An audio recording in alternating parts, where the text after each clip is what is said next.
Eso quiere decir cuál es el costo del sistema total y cuánta energía que yo voy a generar y cuáles van a ser los porcentajes de inyección y autoconsumo, ¿ya?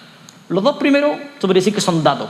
Para cualquier proyecto yo los conozco y están tabulados o hay información disponible. Estos de acá son variables que van en función del tamaño del sistema, va a ir variando el porcentaje de inyección y autoconsumo, ¿ya? Entonces aquí se hace súper importante lograr poder entender cómo se va a comportar esta inyección y este consumo, ¿ya? Para eso se puede simular un perfil de cargas de un cliente. Hay herramientas de simulación en las cuales yo digo cuáles son sus cargas que tiene dentro de esta industria, este comercio, esta casa, cómo se comportan estas cargas y cómo se va a generar su comportamiento de consumo. O por otra parte yo puedo medir, hay equipos con los cuales yo instalo y hago una medición de cómo se comporta su consumo, ¿ya? Y obtengo una curva. Y por otra parte yo después hago una simulación de cómo hacer la generación de mi energía y ahí calculo cuántos son mis excedentes y cuáles son lo que va para autoconsumo y para evaluar bien mi proyecto, ¿ya? Un ejemplo, un generador de un tipo fotovoltaico, un cliente regulado con tarifa BT1 en Santiago.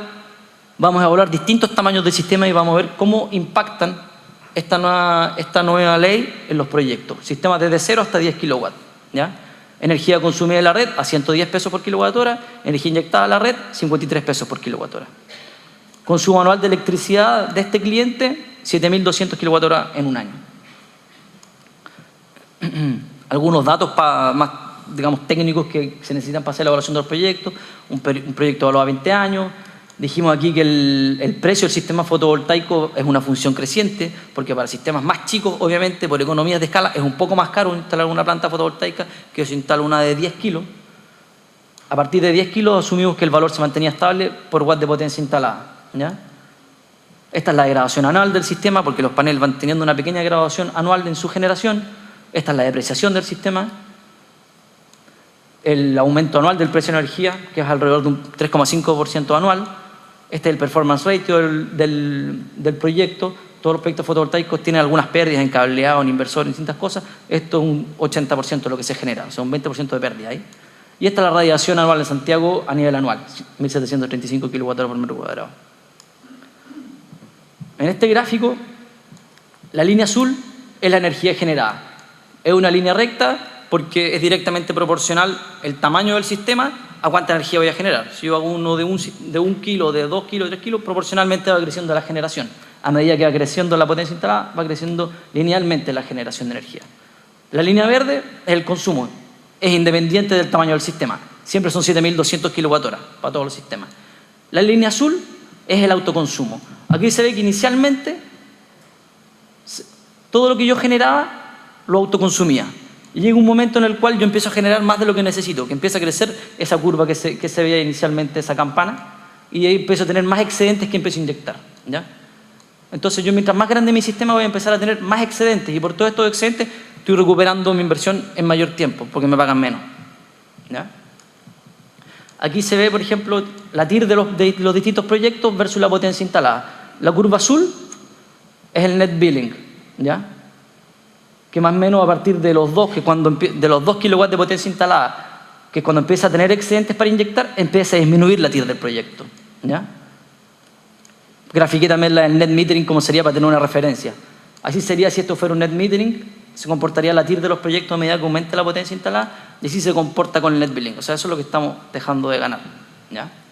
Bueno, pero dado todo este contexto que no es favorable para la generación distribuida, ¿qué podemos hacer? ¿Cómo podemos optimizar los proyectos? Lo más fácil, lo más simple, obviamente, minimizar la cantidad de inyecciones a la red, ¿ya? ¿Y qué alternativas tengo yo para minimizar mi cantidad de inyecciones que estoy inyectando a la red? Primero, instalar sistemas de generación acotados, o sea, sistemas pequeños, ¿ya? Que yo no genere tanta energía, por lo tanto, la mayoría la voy a autoconsumir y muy poco lo voy a inyectar.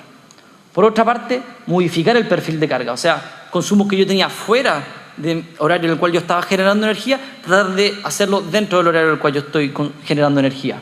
Eso puede ser por medio de un cambio de comportamiento del cliente, digamos, cosas que las hacía después, las hace dentro de este horario, o puede ser de manera automatizada, sino que ciertas cosas, no sé, puede ser en una casa, por ejemplo, lavar platos, o el regado del pasto puede estar automatizado con un timer y que se prendan cuando yo estoy generando energía, ¿ya?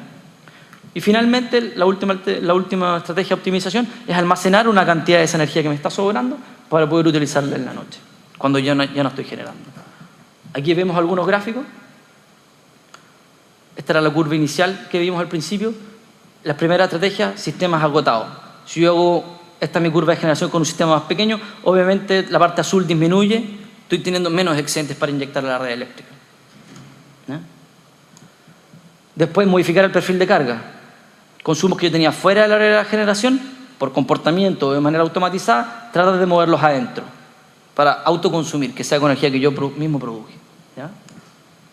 Y la tercera alternativa, almacenar energía cuando tengo excedentes durante la generación, almacenarla en una batería y esa ocuparla después cuando yo ya no tengo generación con un sistema fotovoltaico, por ejemplo.